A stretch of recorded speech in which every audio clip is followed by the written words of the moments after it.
எபிசோட ஸ்டார்டிங்லயே தலை இன்னைக்கு அந்த டீமன் ஒரு கை பார்க்கணுன்ற மாதிரி அவ கூட்டு போயிட்டு இருப்பாளா. இதை பார்த்தா டிராகனும் என்னடி இப்படி பண்ணிட்டு இருக்கன்ற மாதிரி அழுதுட்டு இருக்கும். ஒரு பிளாஷ்பேக் மாதிரி காட்டுறாங்க. ஏய் அவன் பையன் எங்க நான் அவர்கிட்ட பேசணும்னு சொல்லும் போது ஐயா அவனை மதிச்சிட்டு இருக்கேன் ஐயா சின்ன பையன் ஏன்ற மாதிரி ஏதாவது புலம்பிட்டு இருப்பானா. நான் சும்மா அவட்ட பேசணும் அவ்வளவுதான்ற மாதிரி சொல்லும் போது அப்படியா சரி ரொம்ப நன்றி இந்த மாதிரி அந்த பையனை அனுப்பிச்சு வைப்பாங்களா. அந்த பையன்லயே வந்தோடனே டிராகனை பிடிச்சு கத்திட்டு இருப்பான். என்ன தெரியும் ஏதாவது சோலை எடுத்துருவேன் அப்படி இப்படின்னு சொல்லிட்டு இருப்பானா. இவனுக்கு இன்னும் புரியல போல டிராகன் வரி பண்ணிட்டு இருக்கும் போது தலை சரின்னு சொல்லி இவனை போட்டு தெளிற கத்தி எடுப்பாளா. அதெல்லாம் வேணான்ற மாதிரி டிராகன் புலம்பிட்டு இருக்கும். அப்பதான் அவளும் சில விஷயங்கள் சொல்லுவா. யாருக்கும் தெரியாம வெள்ள நைட்டு வெள்ள சுத்தி பாக்குறதுக்காக கூட்டு போவானாமா. சோ சில நேரங்கள் ஓடி தப்பிக்கலான்னு பார்த்தாலும் கண்டுபிடிச்சு அடிக்க ஆரம்பிச்சிருவாங்க. பயப்பட பொண்ணுக்காக அவ்வளவு பண்ணிருக்கான். அது மட்டும் இல்லாம இவ பிரசன்ட்ல இருந்தாலும் இப்ப நான் டிராகனோட சிஷ்யாவா இருக்கனால நீ என்னதான் பண்ணாலும் ஏத்துக்க முடியாது. அதனால உன்னை போட்டு தலைவன் தயங்க மாட்டேன்ற மாதிரி பேசிட்டு இருப்பாளா. அடே பாவுண்டான்ற மாதிரி டிராகன் யோசிக்கும். அவளும் டிராகன் கிட்ட இங்க இதுக்கு மேல இருந்து எந்த பிரயோஜனமும் கிடையாது. சோ நம்ம அந்த டீமன் கிங்க போடுதலுக்காக போகலாம்னு சொல்லுவாளா.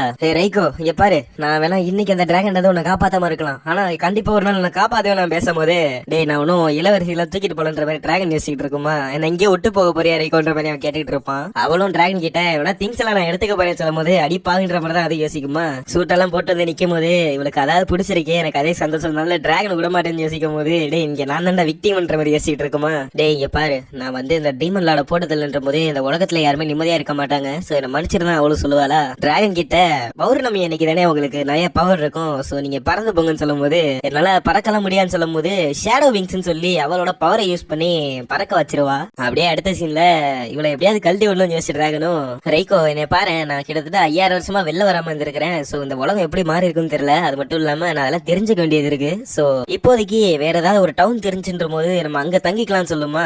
அது மட்டும் இல்லாம அங்க ஆர்மி மாதிரி யாராவது இருக்காங்க போது அவங்க கூட நம்ம ஜாயின் பண்ணிக்கலாம் தான் சொல்லும். அந்த பவரை யூஸ் பண்ணவளும் பேலியோடோனா அப்படின்ற ஒரு இடம் இருக்குது. சோ அங்கதான் கில்டு நியூ மெம்பர்ஸ் எல்லாம் அங்கதான் வந்து ஜாயின் பண்ணுவாங்கன்ற மாதிரி பல இன்ஃபர்மேஷன் சொல்லிட்டு பாலா. இதெல்லாம் தேவையில்லாத இன்ஃபர்மேஷன் கத்துனவனும் அடுத்த சீன்ல இந்த மாதிரி டவுனுக்கு வந்துருவாங்களா. அங்க ஃபுல்லா எரிஞ்சுக்கிட்டு இருக்கும். அந்த அது மட்டும் இல்லாம பல மான்ஸ்டர் அந்த டவுனை அட்டாக் பண்றத டிராகனும் பாக்குது. விளங்குன மாதிரி தான் டிராகன் யோசிக்கும் போது அந்த டவுன்ல இருக்கவங்க டிராகனை பார்த்து அட்டாக் பண்ணுவாங்களா.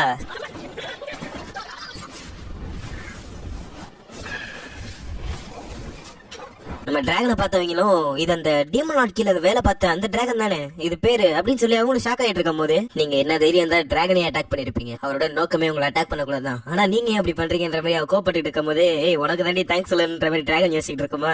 சோ அவங்க யாரோ வர மாதிரி இருக்குமா. அவர் ஈவில் டிராகனாவே இருந்தாலும் நீங்க யாரும் உங்களை அட்டாக் பண்ணிருக்க கூடாது அப்படின்னு சொல்லிட்டு என்னோட பேரு அரியானேட் நான் ஒரு ஃபீமேல் கிளைண்ட் அப்படின்னு சொல்லிட்டு நீங்க எங்களுக்கு ஹெல்ப் பண்ணாதான் இந்த டவுனை நாங்க காப்பாற்ற முடியுன்ற மாதிரி ஹெல்ப் கேட்பாளா. அட்லீஸ்ட் இவளுக்கான ஃபீலிங் புரியுதுன்ற மாதிரி டிராகன் யோசிச்சுட்டு இருக்குமா. மேல அவளும் என்னோட மாஸ்டர் உங்களுக்கு ஹெல்ப் பண்றதுல எந்த பிரச்சனையும் கிடையாது. ஆனா ஏதாவது சின்ன தப்பு நினைச்சுனா கூட அவரோட பவர் இந்த மொத்த சிட்டியை அழிச்சிருன்னு சொல்லும் போது ஆமா உன் மாஸ்டரோட பவரையும் உன் பவரையும் எனக்கு நல்லா புரிஞ்சுக்க முடியுது. ஆனா இப்ப பேசுறதுக்குலாம் நேரம் கிடையாது. சோ அந்த ஹெல்ப் பண்ணுங்கன்னு சொல்லும் போது டிராகனும் நானே இங்க உட்காந்துக்கிறேன். சோ என்னால ரெஸ்ட் எடுக்க முடியும். ரைகோ நீ இதை பாத்துக்கன்னு சொல்லும் போது இங்க மேல பறவைங்க எல்லாம் சுத்திட்டு இருக்குதுல. சோ இதை அட்டாக் பண்ணாலுமே இது கீழே வந்து ஸ்கெலிட்டல் மான்ஸ்டரா மாறிடுது டக்குன்னு. அண்ட் இங்க இருக்கிற பிரச்சனையே என்னன்னா இங்க நிறைய இருக்குது. அது மட்டும் இல்லாம சோல்ஜர்ஸ் இங்க அவ்வளவு கிடையாது. சோ மேல இருக்க அந்த பேர்ட்ஸ் சீக்கிரம் போட்டுதல்ன்ற மாதிரி ஹெல்ப் கேட்பாளா. மேல இருக்க ஒரு பட்சும் விடக்கூடாதுன்னு அவன் சொல்லும் போது இவளை பார்த்த போது இந்த ரைகோ பார்த்த மாதிரியே இருக்குமா. சரி ரைகோ நீ இந்த விஷயத்த பாத்துக்க. டீவல் டிராகனுக்கு இதெல்லாம் வருத்தே கிடையாது. அது மட்டும் இல்லாம இது உனக்கு ஒரு பிராக்டிஸா இருக்குன்னு சொல்லும் போது ஓகேன்ட்டு சோ கீழே டிராகனும் நான் டீவில் கிங் ஆர்மில இருந்திருக்கேன்ற போது இந்த மாதிரி ஏதோ ஒரு விஷயத்த நான் ஆல்ரெடி பாத்துருக்கேன். யாரோ ஒருத்தவங்க தான் அந்த பேர்ட்ஸை கண்ட்ரோல் பண்ணி அந்த ஸ்கெலிட்டன் ஃபார்ம்லயும் சண்டை போட வைக்கிறாங்க. சோ அவங்க மொதல் யாருன்னு பாருங்கன்னு சொல்லும் போது கேட்டுச்சுல. சோ வேலையை பாருங்கன்ற மாதிரி அவளும் பேசிட்டு இருப்பாளா. ரைகோ அங்க வர நான் என் வேலையை முடிச்சிட்டேன்னு சொல்லுவாளா. சரி வா நம்ம போய் ரெஸ்ட் எடுப்போம் மீதி எல்லாம் இங்க இருக்கவங்க பாத்துப்பாங்கன்னு சொல்லும் போது ஓகேன்னு சொன்னவ அப்படியே அடுத்த சீன்ல டிராகனோட தூங்கிட்டு இருப்பாளா. இவ பாக்க குழந்தை மாதிரியே தூங்கிட்டு இருக்கிறான். அண்ட் இந்த டவுன்ல எரிஞ்சிட்டு இருக்க நெருப்பெல்லாம் அந்த மலையை அணைச்சிரும். அது மட்டும் இல்லாம அரியானேட் அவங்க வந்து ட்ரஸ்ட் வத்தியா இருக்காங்க. சோ இவளை வந்து அவங்கள்ட்ட விட்டு போட்டதான் நல்லது. அப்பதான் நானும் கொஞ்சம் நிம்மதியா போய் ரெஸ்ட் எடுக்க முடியுன்ற மாதிரி யோசிச்சுட்டு இருக்கும். சோ இதோட இந்த எபிசோட முடிக்கிறாங்க.